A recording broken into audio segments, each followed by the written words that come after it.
चलिए बात करते हैं क्वेश्चन नंबर 366 की। After assessing a client, a nurse conclude that the client में बी एक्सपीरियंसिंग हाइपरग्लाइसीमिया। नर्स देखती है कि एक व्यक्ति को हाइपरग्लाइसीमिया हो रहा है, ठीक है। उसके बाद which sign and symptom commonly associated with hyperglycemia should the nurse conclude. Hyperglycemia याद रखना बच्चे, जब ग्लूकोज किसी व्यक्ति में ज़्यादा होता है, जैसे डायबिटीज़ मेलाइटस में ग्लूकोज ज़्यादा होता है, तो 3 लक्षण देखे जाते हैं। वो कॉमनली आपने पढ़े भी होंगे कॉलेज के टाइम पे, पॉलीयूरिया, पॉलीडिप्सिया और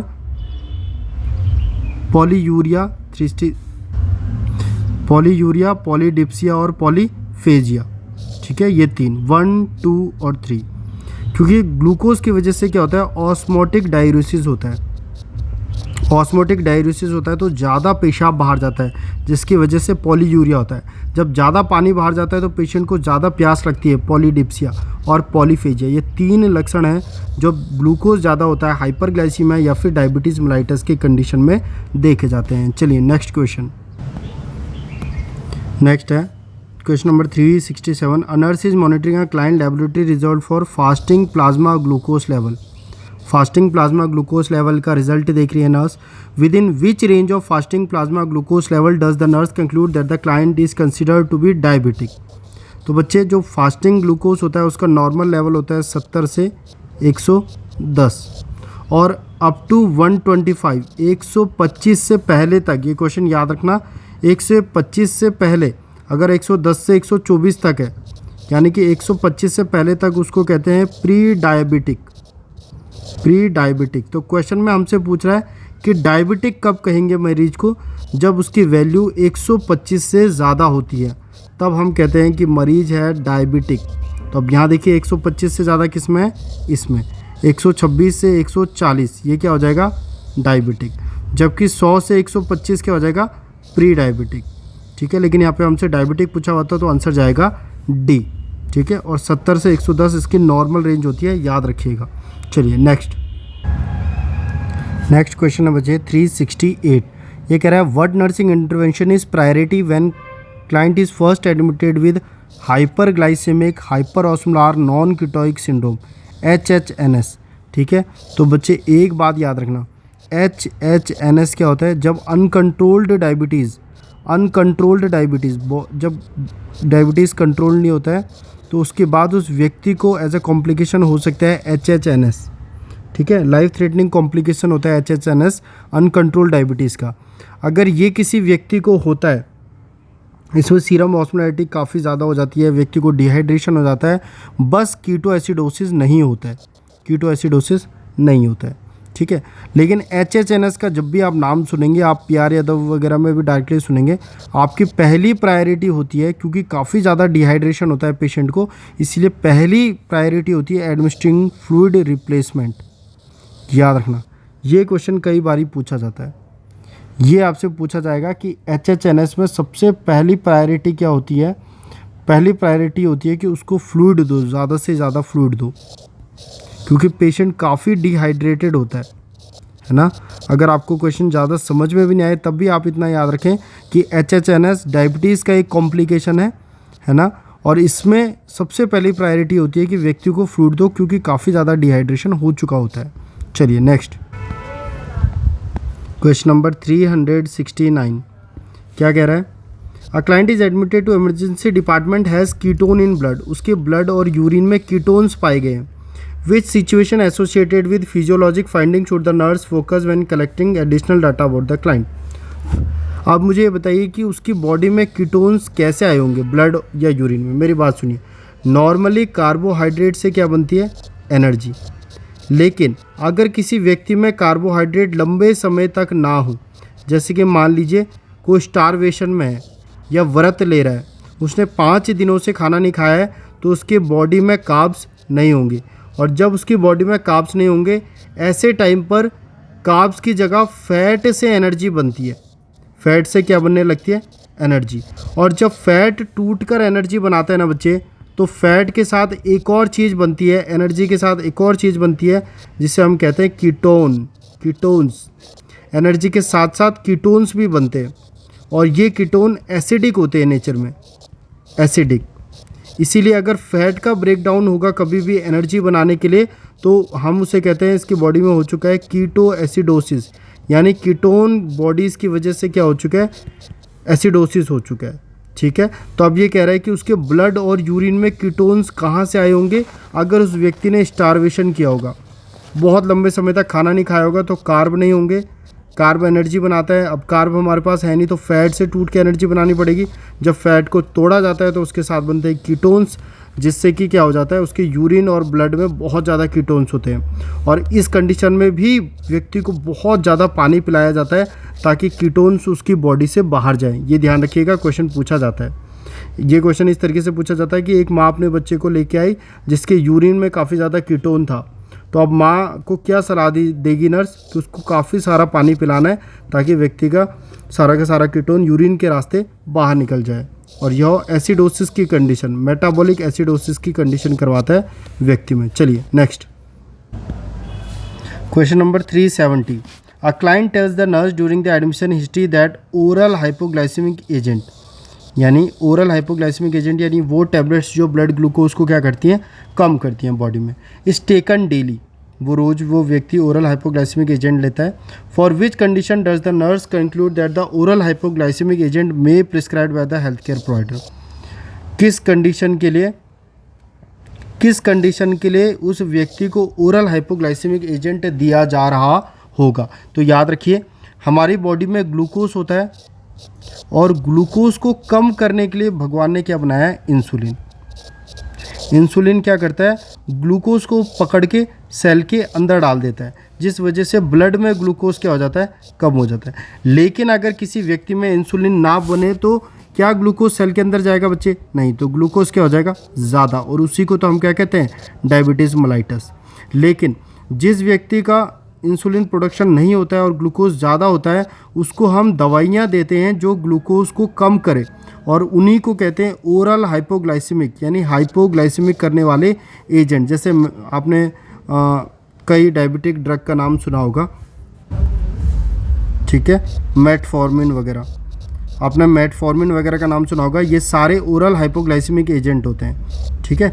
ये दिए जाते हैं ताकि ये क्या कर सके, ग्लूकोज के लेवल को कम कर सके अगर इंसुलिन नहीं है तो वो पूछ रहे हैं कि क्यों उसको ओरल हाइपोग्लाइसेमिक एजेंट दिया होगा, क्योंकि उसकी बॉडी में रिड्यूस्ड इंसुलिन प्रोडक्शन है, उसकी बॉडी में इंसुलिन काफ़ी कम बन रहा है, इसीलिए ग्लूकोज को कम करने के लिए ओरल हाइपोग्लाइसेमिक एजेंट मेटफॉर्मिन व्यक्ति को दिया गया होगा। चलिए नेक्स्ट क्वेश्चन नंबर 371 इंपॉर्टेंट है बच्चे। क्या कह रहा है, अ nurse is assessing a client with diagnosis of hypoglycaemia. एक व्यक्ति में हाइपोग्लाइसीमिया हो रहा है, ग्लूकोज कम हो रहा है। What are the sign and symptom support this diagnosis. याद रखना, कई बार क्वेश्चन में डायरेक्टली पूछ लिया जाता है एग्जाम्स में कि अगर किसी व्यक्ति का शुगर लेवल बहुत ज़्यादा कम हो रहा है तो उसमें क्या क्या लक्षण आएंगे। ध्यान रखना, उसमें पल्पिटेशन होगा काफ़ी ज़्यादा, बहुत ज़्यादा स्वेटिंग होगी और स्लर्ड स्पीच होगी। ये तीन बातें याद रखना बच्चे, जिसमें सबसे ज़्यादा पूछा जाता है डायफोरेसिस। अगर व्यक्ति को कभी भी बहुत ज़्यादा आपको पसीने आते नज़र आएँ, डायरेक्टली उसका शुगर लेवल चेक करें, ठीक है। उसको पाल्पिटेशन होंगे और उसको स्लर्ड स्पीच होगी, यहाँ तक कि मेंटल कन्फ्यूजन या फेंटनेस या डिजीनेस भी देखा जाता है। तो ये सारे लक्षण होते हैं हाइपोग्लाइसीमिया के। टारगेट हाई में आपसे डायरेक्टली पूछा जाएगा हाइपोग्लाइसीमिया का लक्षण क्या होता है, diaphoresis, palpitation, slurred speech and dizziness, याद रखना, ठीक है। Next question number 372। A nurse is caring for a client with diagnosis of type 1 diabetes. व्यक्ति को टाइप 1 डायबिटीज़ है और उसको हो चुका है डायबिटिक कोमा, ठीक है, टाइप 1 डायबिटीज़ है, उससे उसको हो चुका है diabetic coma. Which element excessively accumulates in the blood to precipitate sign and symptom associated with this condition। कौन सी चीज़ जब ब्लड में बढ़ जाती है उसकी वजह से लक्षण आते हैं इस कंडीशन के। डायबिटिक कोमा के लक्षण कौन सी चीज़ ब्लड में बढ़ जाने की वजह से आते हैं। मेरी बात सुनिए बच्चे, मैंने आपको बताया था ना, कार्ब से क्या बनाती है, कार्बोहाइड्रेट क्या बनाती है, एनर्जी। लेकिन डायबिटीज़ मेलाइटस में क्या होता है, कार्बोहाइड्रेट से एनर्जी नहीं बन पाती है, ठीक है, क्योंकि ग्लूकोज सेल के द्वारा यूज़ नहीं हो सकता। इंसुलिन ग्लूकोज के सेल के अंदर नहीं डाल पाता है, तो ग्लूकोज तो यूज़ हो ही नहीं पा रही है एनर्जी बनाने के लिए। तो तो ऐसे कंडीशन में जब ग्लूकोज का इस्तेमाल नहीं किया जा सकता एनर्जी बनाने के लिए, क्योंकि इंसुलिन उसको सेल के पास नहीं पहुंचा पा रही है, ऐसे कंडीशन में फैट ब्रेक करके बनाता है एनर्जी, फैट टूट कर बनाता है एनर्जी। और जब फैट टूटता है तो एनर्जी के साथ क्या क्या बनते हैं, कीटोन बॉडीज़ भी बनती है। और ये कीटोन बॉडीज़ जब काफ़ी ज़्यादा हो जाती हैं ब्लड में, तो ये क्या कर सकती है व्यक्ति को, डायबिटिक कोमा। ठीक है, इसके लक्षण इसके साथ आते हैं। और मुझे बताइए, जब कीटोन बॉडीज़ ज़्यादा होंगी तो व्यक्ति में क्या देखा जाता है, डायबिटिक एसिडोसिस की कंडीशन व्यक्ति में देखने को मिलेगी।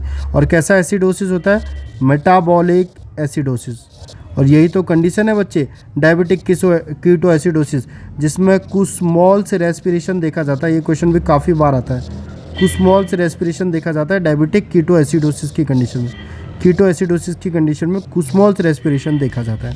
चलिए नेक्स्ट, तो इसका आंसर क्या जाएगा मुझे बताइए। आंसर जाएगा question number second, answer option second, ketone as a result of rapid fat breakdown causing acidosis. ठीक है, कीटोन जो कि फैट ब्रेकडाउन की वजह से होता है, वो क्या करते हैं, एसिडोसिस करते हैं, जिसकी वजह से व्यक्ति को डायबिटिक कोमा के लक्षण देखने को मिलेंगे। Next question number 373, a nurse is caring post operative client who has diabetes. एक पोस्ट ऑपरेटिव क्लाइंट को नर्स केयर दे रही है जिसको डायबिटीज़ है। What is the most common cause of diabetic keto acidosis. किस वजह से व्यक्ति में डायबिटिक कीटो एसिडोसिस हो रहा है, that the nurse need to consider when caring for the client. किस वजह से, निम्नलिखित किस वजह से व्यक्ति को डायबिटिक कीटो एसिडोसिस हो सकता है। तो मेरी बात ध्यान रखिएगा, कभी भी ऐसा व्यक्ति जिसको डायबिटीज़ है उसमें कोशिश करें कि उसको इन्फेक्शन ना हो। क्यों बच्चे, क्योंकि इन्फेक्शन क्या करता है, इन्फेक्शन बॉडी की मेटाबॉलिक रेट को बढ़ा देता है। इन्फेक्शन बॉडी की मेटाबॉलिक रेट को बढ़ा देता है। अब अगर बॉडी की मेटाबॉलिक रेट बढ़ गया है तो बॉडी का जो डिमांड बढ़ी है, ठीक है, कौन सी डिमांड, ऑक्सीजन डिमांड वगैरह, एनर्जी डिमांड वगैरह जो बढ़ गई है, उसको अब पूरा नहीं किया जा सकता, क्योंकि पहले से ही व्यक्ति को क्या है, डायबिटीज़ है। अब मैंने बताया था ना आपको, डायबिटीज़ में क्या ग्लूकोज से एनर्जी बनती है, नहीं। जब एनर्जी ही नहीं बन रही है और इन्फेक्शन होने की वजह से मेटाबॉलिक रेट बढ़ गया है, जिसकी वजह से ज़्यादा एनर्जी, ज़्यादा डिमांड बढ़ गई है बॉडी की, तो क्या होगा, व्यक्ति में और ज़्यादा वर्सनिंग हो जाएगी कंडीशन की, क्योंकि एक तो पहले से ही एनर्जी नहीं मिल रही है और इन्फेक्शन की वजह से और ज़्यादा एनर्जी की डिमांड बढ़ गई है। इसीलिए ध्यान रहे, डायबिटीज़ के व्यक्ति में किस वजह से डायबिटिक कीटो एसिडोसिस हो सकता है, क्योंकि एनर्जी चाहिए यहाँ पर ज़्यादा, तो कार्ब से मिल नहीं सकती, तो फैट टूटता है तो कीटोन्स बनते हैं। इसीलिए अगर उस व्यक्ति को डायबिटिक कीटो एसिडोसिस हो रहा है तो कोशिश करें कि व्यक्ति को इन्फेक्शन ना हो, क्योंकि इन्फेक्शन मेटाबॉलिक रेट को बढ़ाता है, जिसकी वजह से डिमांड बढ़ती है, एनर्जी की डिमांड बढ़ती है। और एनर्जी की डिमांड यहाँ पर कार्बोहाइड्रेट से तो पूरी नहीं हो सकती डायबिटीज़ के केस में, तो फैट टूट कर एनर्जी बनाता है। और जब फैट टूट कर एनर्जी बनाता है तो वो कीटोन भी बनाता है, और जब वो कीटोन बनाता है तो व्यक्ति को डायबिटिक कीटो एसिडोसिस हो जाता है। इसीलिए कोशिश करें डायबिटीज़ के व्यक्ति को इन्फेक्शन ना हो। चलिए question number 374, a client is admitted to the hospital with the diagnosis of diabetic keto acidosis. एक व्यक्ति डायबिटिक कीटो एसिडोसिस के साथ हॉस्पिटल में एडमिट हुआ है। What is the initial intervention should the nurse expect the health care provider to prescribe the client. याद रखना, चाहे व्यक्ति को HHNS हो, चाहे व्यक्ति को डायबिटिक कीटो एसिडोसिस हो, दोनों ही कॉम्प्लिकेशन होते हैं किसके, डायबिटीज़ से। तो डायबिटीज़ से व्यक्ति को HHNS भी हो सकता है, डायबिटिक कीटो एसिडोसिस भी हो सकता है। दोनों ही कंडीशन में पहली प्रायोरिटी क्या जाती है बच्चे, पहली प्रायोरिटी जाती है उस पेशेंट को फ्लूइड बढ़ा दो उस पेशेंट में। और ये क्वेश्चन न जाने कितनी बारी पूछा हुआ है, तो यहाँ पर भी हम क्या कहेंगे, अगर व्यक्ति को डायबिटिक कीटो एसिडोसिस है तो उसको ज़्यादा से ज़्यादा IV फ्लूइड दो, यही हमारी प्रायोरिटी होगी। ठीक है, चलिए नेक्स्ट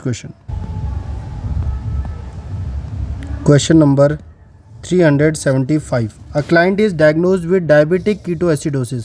एक व्यक्ति को डायबिटिक कीटो एसिडोसिस हो रखा है। Which insulin should the nurse expect the health care provider to prescribe. कौन सी इंसुलिन निम्नलिखित में से नर्स पेशेंट को देगी। तो बच्चे याद रखना, जब भी व्यक्ति को कीटोएसिडोसिस होता है उस समय पर व्यक्ति को दिया जाता है रैपिड एक्टिंग रेगुलर इंसुलिन। याद रखना यह क्या होती है, रैपिड एक्टिंग होती है। और कई बार डायरेक्टली पूछ लेता है निम्नलिखित में से कौन सी रैपिड एक्टिंग इंसुलिन है, आंसर जाएगा रेगुलर। और ये एकमात्र इंसुलिन होता है रेगुलर इंसुलिन जिसको आप आईवी रूट से दे सकते हो। ये प्रश्न भी पूछा जाता है। ठीक है, तो 2 क्वेश्चन यहाँ से बन गए। मुझे बताओ, जब भी किसी पेशेंट को डायबिटिक कीटोएसिडोसिस होगा उसको आप क्या दोगे, रेगुलर इंसुलिन दोगे। और क्या क्या क्वेश्चन यहाँ पर बनते हैं, ये क्वेश्चन बनता है इंसुलिन या फिर लिस्प्रो। बच्चे लिस्प्रो क्या होता है, शॉर्ट एक्टिंग इंसुलिन होता है, शॉर्ट एक्टिंग। ये प्रश्न भी आता है कि शॉर्ट एक्टिंग का एग्जांपल क्या है, लिस्प्रो। अगर और क्वेश्चन बनाए तो ये क्वेश्चन आ सकता है ग्लार्जिन किसका एग्जांपल है, लॉन्ग एक्टिंग का। लॉन्ग एक्टिंग इंसुलिन का एग्जांपल क्या है, ग्लार्जिन। और एनपीएच किसका एग्जांपल है बच्चे, एनपीएच एग्जांपल है, एनपीएच एग्जांपल होता है इंटरमीडिएट एक्टिंग का, इंटरमीडिएट एक्टिंग। तो ये सारी चीज़ें याद रखिएगा, शॉर्ट एक्टिंग का लिस्प्रो, लॉन्ग एक्टिंग का ग्लार्जिन, इंटरमीडिएट का एनपीएच और रैपिड एक्टिंग का रेगुलर। और रेगुलर ही आईवी रूट के द्वारा भी दिया जा सकता है। और डायबिटिक कीटोएसिडोसिस में हम क्या यूज़ करते हैं, रेगुलर इंसुलिन जो कि रैपिड एक्टिंग होता है। चलिए नेक्स्ट पढ़ते हैं। क्वेश्चन नंबर 376 छोड़ दीजिए, क्वेश्चन नंबर 377 पे आ जाइए। Question number 377, a nurse is assessing a client experiencing diabetic coma. एक व्यक्ति में डायबिटिक कोमा हो रहा है। What unique response associated with diabetic coma that is not exhibited by hyper glycemic hyperosmolar non ketotic syndrome. मैंने बताया था ना बच्चे, दोनों अलग अलग होते हैं, एक होता है HHNS और एक होता है डायबिटिक कीटोएसिडोसिस या डायबिटिक कोमा। ठीक है, दोनों अलग अलग होते हैं। दोनों में क्या फ़र्क होता है बच्चे, HHNS टाइप 2, देखिए टाइप 2 डायबिटीज़ जिनको होता है ना, टाइप 2 डायबिटीज़ जिनको होता है उनको होता है HHNS, क्योंकि टाइप 2 डायबिटीज़ में थोड़ा बहुत इंसुलिन होता है व्यक्ति के अंदर, और वो थोड़ा बहुत इंसुलिन फैट को नहीं टूटने देता है एनर्जी में, फैट को रोक देता है और उसको नहीं एनर्जी में टूटने देता है। अगर फैट एनर्जी में नहीं टूटेगा तो बच्चे कीटोन बॉडी नहीं बनेंगी, कीटोन बॉडी नहीं बनेंगी। इसीलिए याद रखना HHNS में कीटोन बॉडी नहीं बनती है, नहीं बनती है, नहीं बनती है, बहुत इंपॉर्टेंट। जबकि डायबिटिक कीटोएसिडोसिस किनको होता है, टाइप 1 वालों को, जिसमें बिल्कुल भी इंसुलिन प्रेजेंट नहीं होता है। अगर इंसुलिन प्रेजेंट नहीं होगा तो फैट टूटकर क्या देगा, एनर्जी देगा। और जब फैट टूटकर एनर्जी देगा तो उस व्यक्ति में देखने को मिलेगा कीटोन बॉडीज़। तो कीटोन बॉडीज़ किस में देखने को मिलती है, डायबिटीज़ कीटोएसिडोसिस में, जबकि HHNS में कीटोन बॉडीज़ देखने को नहीं मिलती हैं। तो मुझे बताओ, जिसमें कीटोन बॉडीज़ देखने को मिलती है उसमें कीटोएसिडोसिस देखने को मिलता है, और जिसमें कीटोएसिडोसिस देखने को मिलता है, मैंने बताया था कीटोएसिडोसिस वाले व्यक्ति में जो रेस्पिरेशन देखने को मिलती है उसका नाम क्या है, उसका नाम है कुस्मॉल्स रेस्पिरेशन, उसका नाम है कुस्मॉल्स रेस्पिरेशन। तो ये क्वेश्चन क्या पूछ रहा है, ये पूछ रहा है एक व्यक्ति को डायबिटिक कोमा हुआ है ना, A nurse is assessing a client with diabetic coma. What unique response associated with diabetic coma that is not exhibited? Diabetic coma में ऐसा क्या होता है जो HHNS में नहीं होता है?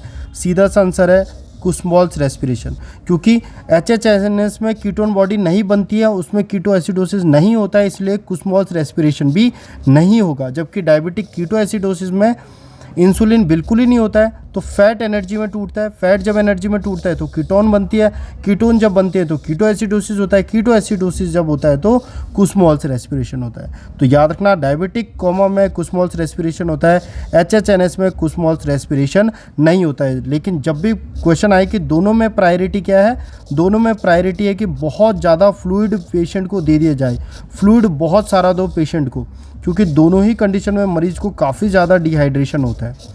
ठीक है, चलिए नेक्स्ट क्वेश्चन में बढ़ते हैं। क्वेश्चन नंबर 378, ये कह रहा है client is untreated with type 1 diabetes mellitus. एक व्यक्ति को टाइप 1 डायबिटीज़ मेलाइटिस के लिए ट्रीट नहीं किया गया, जिसकी वजह से वह कोमा में चले गया एसिडोसिस की वजह से। And increase in which component in the blood direct cause of this acidosis.